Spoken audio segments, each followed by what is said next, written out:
കേരളത്തെ നടുക്കിയ നടിയാക്രമണ കേസ് നടന്ന് 7.5 വർഷത്തിന് ശേഷം കേസിലെ ഒന്നാം പ്രതി പൾസർ സുനിക്ക് ജാമ്യം. വിചാരണ അന്തിമഘട്ടത്തിലേക്ക് പോകുന്ന സാഹചര്യത്തിൽ പ്രതിക്ക് ജാമ്യം ലഭിച്ചത് കേസിനെ ഏതെങ്കിലും രീതിയിൽ ബാധിക്കുമോ? വിചാരണ നീണ്ടുപോകുന്നതിൽ അതൃപ്തി അറിയിച്ച സുപ്രീം കോടതി ഇതെന്ത് വിചാരണയാണ് എന്ന ചോദ്യവും കേസ് പരിഗണിക്കുമ്പോൾ ഉയർത്തി. ജാമ്യത്തെ സംസ്ഥാന സർക്കാർ എതിർത്തെങ്കിലും കോടതി അംഗീകരിച്ചില്ല. വിചാരണ വൈകിപ്പിക്കുന്നത് 8ാം പ്രതിയും നടനുമായ ദിലീപ് എന്നാണ് പൾസർ സുനി സുപ്രീം കോടതിയിൽ വാദിച്ചത്.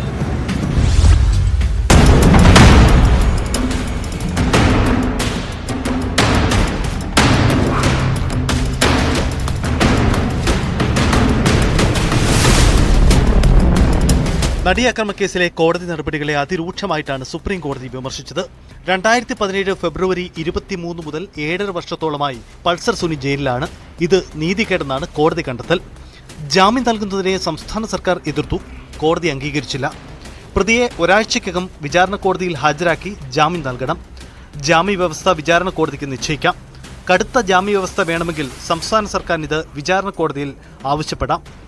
വിചാരണ കോടതി നടപടികളിൽ കടുത്ത വിമർശനം സുപ്രീം കോടതി രേഖപ്പെടുത്തി. ഇതെന്ത് തരം വിചാരണയാണെന്ന് ജാമ്യ ഹർജി പരിഗണിക്കുന്നതിനിടയിൽ സുപ്രീം കോടതി പരാമർശിച്ചു. കോടതി കണ്ടെത്തിയ അസാധാരണ വിചാരണ കോടതി നടപടികൾ ഇങ്ങനെ: കേസിലെ അന്വേഷണ ഉദ്യോഗസ്ഥനായ ബൈജു പൗലോസിനെ 87 ദിവസം 8ാം പ്രതിയായ ദിലീപിന്റെ അഭിഭാഷകൻ വിസ്തരിച്ചു. ഇതെങ്ങനെ കോടതി അംഗീകരിച്ചു? ഈ നടപടി ആശ്ചര്യപ്പെടുത്തുന്നു. അന്വേഷണ ഉദ്യോഗസ്ഥനെ വിസ്തരിക്കുന്നത് സംസ്ഥാന സർക്കാർ തടഞ്ഞില്ലെന്ന് പൾസർ സുനിയുടെ അഭിഭാഷകൻ കോടതിയെ അറിയിച്ചു.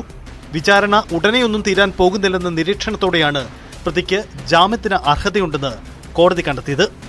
പൾസർ സുനി ജാമ്യത്തിലിറങ്ങുന്നത് സമൂഹത്തിന് ഭീഷണിയാകുമെന്ന് സംസ്ഥാന സർക്കാർ വാദിച്ചെങ്കിലും കോടതി അംഗീകരിച്ചില്ല. സംസ്ഥാനത്തെ പ്രമാദമായ കേസിൽ മുഖ്യപ്രതി ജാമ്യത്തിൽ പുറത്തിറങ്ങുന്നത് അന്വേഷണ സംഘത്തിനും സർക്കാരിനും നാണക്കേടാണ്. വിചാരണ കോടതി നടപടിയുടെ വീഴ്ചയാണെന്ന് വാദിക്കാമെങ്കിലും പ്രോസിക്യൂഷന്റെ പരാജയം ചർച്ച ചെയ്യപ്പെടും. പ്രോസിക്യൂഷൻ ഇതിൽ ഇടപെട്ടത് വളരെ മോശമായിട്ടായിരിക്കും. അവരതിന്റെ ഗൗരവം കൊടുത്തില്ല എന്നുള്ളത് സംശയമില്ലാത്ത കാര്യമാണ്. ഇയാൾക്ക് ജാമ്യം കിട്ടിയ സ്ഥിതിക്ക് ഈ നടിയെ ഏറ്റവും നല്ല സുരക്ഷമായിട്ടുള്ള ഒരു പോലീസ് പ്രൊട്ടക്ഷൻ ആ കുട്ടിക്ക് ഉണ്ട് എന്നുള്ളതാണ് എനിക്കിപ്പോ പറയാനുള്ളത്.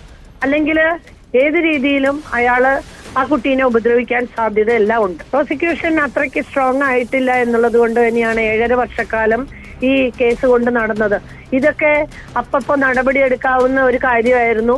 അതിൻ്റെതായ ഒരു സമയമുണ്ടെന്ന് പറഞ്ഞാലും 7.5 വർഷക്കാലം ഒരാള് ഇങ്ങനെ ഇത് നീട്ടിക്കൊണ്ടുപോയി എന്ന് പറഞ്ഞു കഴിഞ്ഞാൽ ഇത് തീർച്ചയായിട്ടും പ്രോസിക്യൂഷന്റെ ഭാഗത്തുള്ള വീഴ്ച തന്നെയാണെന്നാണ് ഞാൻ വിശ്വസിക്കുന്നത്. മുമ്പ് പലവട്ടം ഹൈക്കോടതിയെ സമീപിച്ചെങ്കിലും പൾസർ സുനിക്ക് ജാമ്യം അനുവദിച്ചിരുന്നില്ല. തുടർച്ചയായി ജാമ്യ ഹർജി ഫയൽ ചെയ്തതിന് നേരത്തെ ഹൈക്കോടതി പ്രതിക്ക് പിഴയിടുന്ന സാഹചര്യം പോലും ഉണ്ടായിരുന്നു. സുപ്രീം കോടതി ഇത് 3ാം വട്ടമാണ് ജാമ്യാപേക്ഷ പരിഗണിച്ചത്.